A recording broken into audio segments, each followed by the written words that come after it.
Kehtiva reeglistiku järgi on juhil keelatud tegeleda juhtimise ajal toimingutega, mis segavad juhtimist või liiklusolude tajumist. Sealhulgas sõiduki liikumise ajal hoida telefoni käes nii asulas kui ka asula välisel teel. Sõiduki liikumise ajal võib telefoniga rääkida kasutades ilma käsi vabaks jätva vahendit ehk hands-free. Asula teedel, kus suurim lubatud kiirus on kuni 50 km tunnis, tuleb asulas anda teed tähistatud peatusest väljasõitvale D-kategooria ühissõidukile, bussile. Seega asulasisesed teelõigud, kus lubatud sõidukiirus on suurem kui 50 km tunnis, ei ole vaja peatusest väljasõitvale bussile teed anda. Asulavälisel teel tuleb sõiduk peatada või parkida parempoolsel teepeenral. Kui seda nõuet pole võimalik täita, siis sõiduk peab asuma võimalikult paremal. Pimedal ajal tohib väljaspool asulat sõidukit parkida ainult parklas või puhkekohas. Asula välisel teel halva nähtavuse korral või pimedal ajal valgustamata teel peatunud või pargitud mootorsõidukil ja selle haagisel lisaks ääre- ja numbrituledele tuleb kasutada ka ohutulesid ning ei tohi põleda lähi-, kaug- ega udutuled. Seda selleks, et oleks paremini märgata teistele juhtidele liiklejaid, kes toimetavad ümber peatunud või pargitud sõiduki.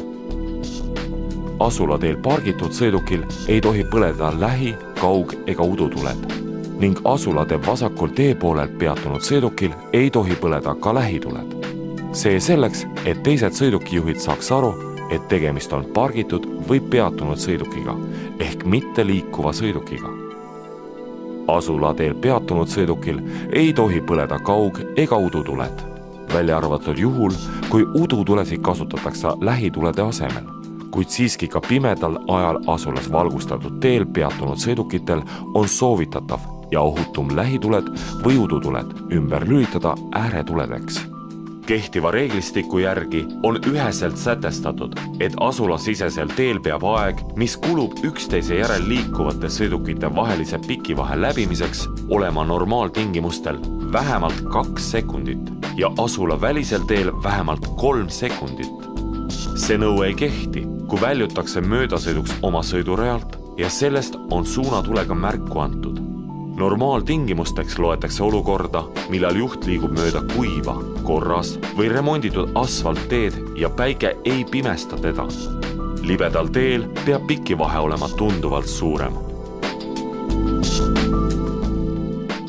Kehtiva reeglistiku järgi on sõiduauto, veoauto, bussi ja traktori juhile seatud kohustus, et ta peab halva nähtavuse korral ja pimedal ajal asula välisel teel hädapeatumise korral autost või traktorist sõiduteele väljumisel ja sõiduteel viibimisel kandma standardile EVS EN 471 vastavat teise klassi ohutusvesti.